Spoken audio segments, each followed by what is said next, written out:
Duel Review is brought to you by NexusDigitalComics.com. On today's Duel Review, it's The Lord of the Rings, the card game. I'm RJ. And I'm Nick. Let's get to it.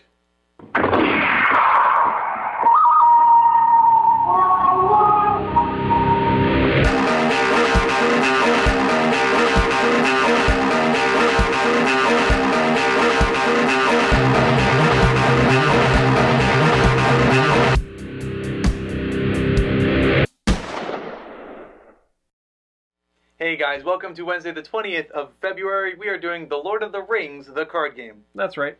And this is not to be confused with the deck building game, Lord of the Rings deck building. This is the living card game down here. And living card game, of course, means that they're going to get us to shell out 10 to 15 bucks to get expansions every couple months. Anyway, so we're talking about the core set here. There are a lot of fun expansions that have added, you know, new heroes and new villains, whatever. But this core game, I think it was around 35 bucks, something like that. I think it's a little bit more if you buy it, you know, at your local store. It is a fairly good value, although there's not a whole lot in the box. It's another one of those gigantic boxes for very little. Basically what it is you get 100 or so cards of the bad guys, which have the Eye of Sauron on the back.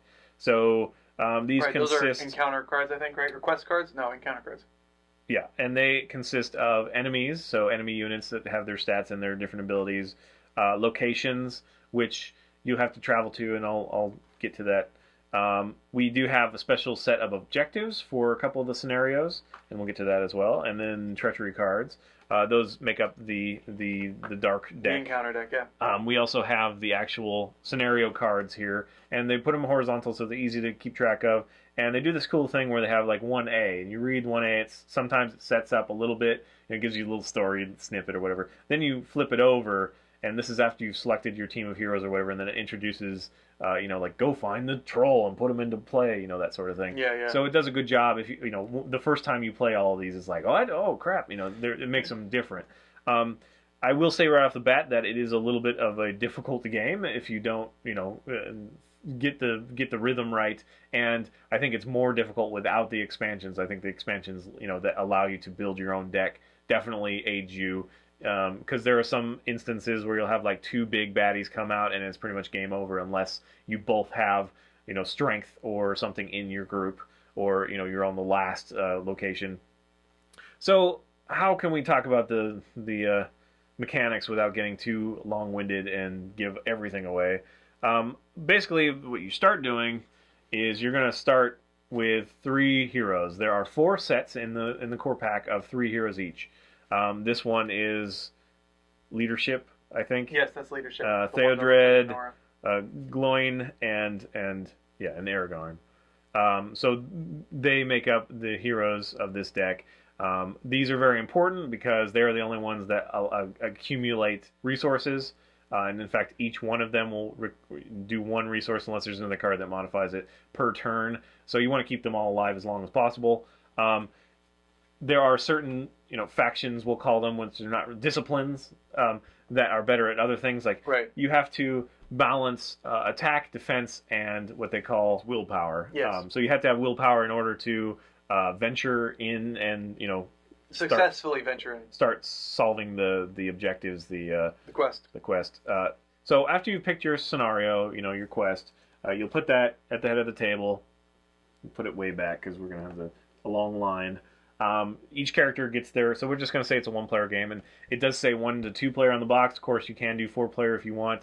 1 and 2 player is difficult. I think 1 is actually easier than 2 because 2, you can have 2 big baddies, like I say, or 2 really high cost, or whatever you want to call it. What is it? Threat. Come out at the same time, and that's really hard to overcome if it's not balanced. So anyway, I think 2 is actually kind of the hardest way to go.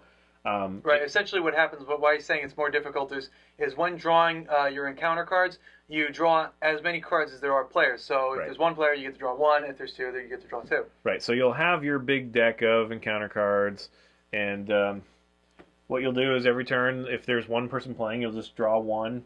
And that'll come down here, and so this is the troll. Oh crap! You know, he's got 3 defense and 6 attack and 9 health, which is really huge. Right. So anyway, so that comes out. Let's say that 2 of us are playing. We'll draw 2, and so one of them is a location. Now you look at this number up here, the little black crown, and that is their threat that you need to overcome with your will.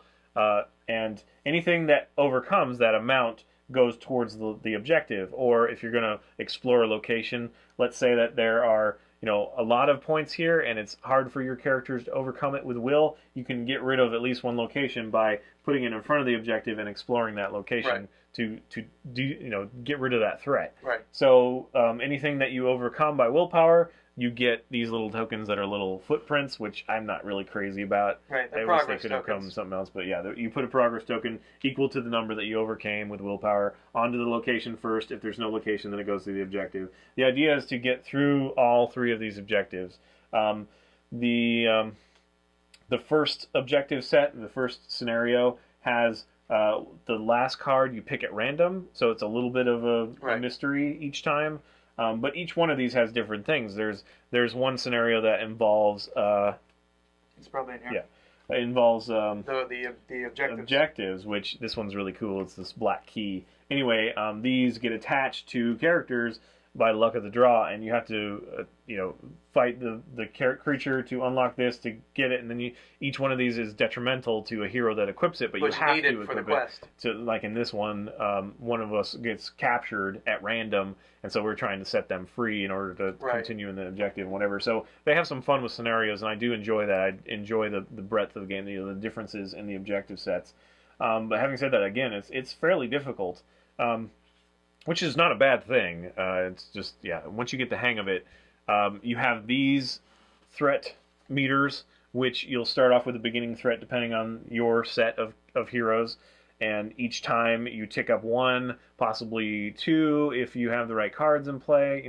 So this is your threat, and this means that any villain that comes out with a cost equal to or lower than your threat is going to engage one of you. Now you can elect, like, if you're playing 2 or 3 or 4, one of you can elect to take whatever villain you want, but then after that, anyone that's not taken is going to engage the highest number that is under its number or over its number. So that's an interesting mechanic. It is a cooperative game, so you do spend a lot of time. Can you take care of this because I got to do this? How many are going to commit to the quest because I need to keep these for fighting the troll or whatever? So that is fun. You, as a player, you draw your set of cards, which you have right here, and your hand generally has there are 4 major types or 3 major types. There's allies, there's attachments, and then there's events. So allies come out as your friends, and they can help with attack and defense. Plus, they also have good abilities. And let's see, attachments, you can obviously attach to a character, be it hero or ally. And then, of course, events are one-time uses. You put out, you do the effect, and you move on. Right, and they all have a cost associated. I mean, some of them are 0, but those will be your points that you've been accumulating, your resource points per hero per turn. Aragorn, I love him because you can use him and then spend a resource from his pool to use him again. Right. So you can use him to commit to, for willpower, and then you can use him in strength. If we're not going to go through the fine details, so if you're confused, just watch the online tutorial that's in like 8 parts. Yeah. It's not as good as the Star Wars one, but it will get you started. The booklet, it's one of those ones, unfortunately, that kind of bounces around a little bit. So yeah, you're going to have to spend a little bit of time figuring this out and making sure you're playing it right. Again, I think that the expansions make it a little bit easier, really, less difficult. But once you get a hang of it, it does have a nice flow, and it is one of those games that is only cooperative. So I do enjoy those games from time to time. I think they're a good palate cleanser. If you've had like screw you, you've won like 4 times, well, just play this because nobody really wins. Just either you win or you lose. So if you get through all the objectives, if you explore them all, put all the number of footprints, then you win. Yay! I love the art. This is one thing that I was talking to Nick about. This is what made me get the game. The art is all like hand drawn and painterly, rather than the deck building game, which is scenes from stills from the movie, which I don't hate, but I just, it doesn't make it feel as special as this. This is awesome. Yeah, I love the hand art. It's just so great. And there is enough uniqueness. I mean, there are a couple copies of each card.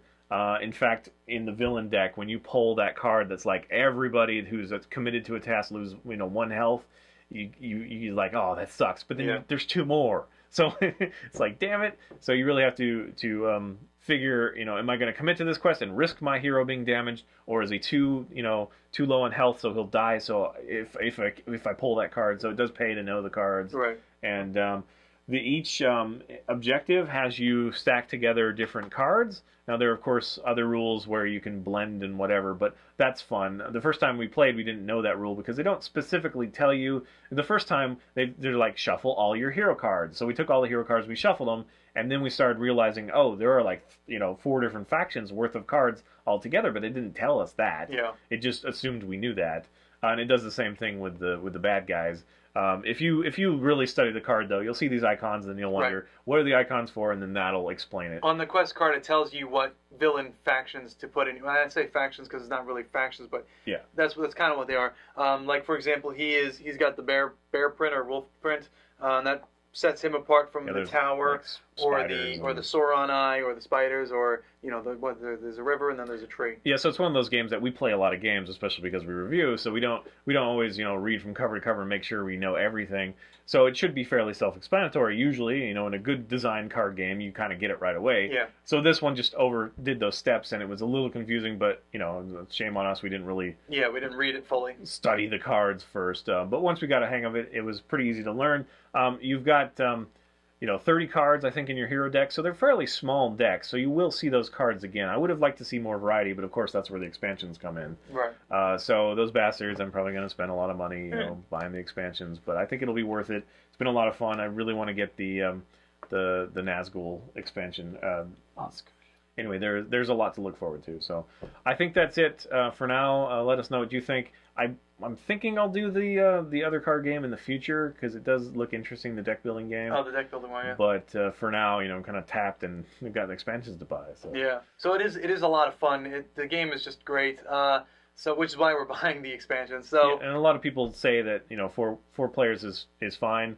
Again, the box only says 1 to 2. It really does. So yeah. It's whatever. And it also says 45 minutes, which all of ours have taken longer than that. But that's usually the thing. And we're sitting there reading the cards and whatnot. Yeah, it's true.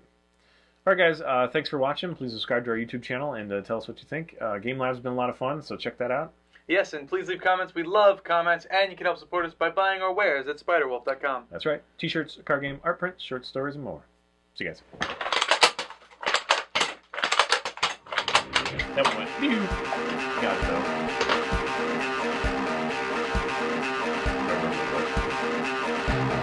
Next time on Duel Review, the anime Berserk. On today's Duel Review, it's the Lord of the Dance, the card ring. What? The card ring? I don't know. Lord of the Dance. That would be interesting. Lord of the Dance, the card game. Yeah. It'd be like cranium. You like have to dance. Do a dance that reminds me of Mike Tyson.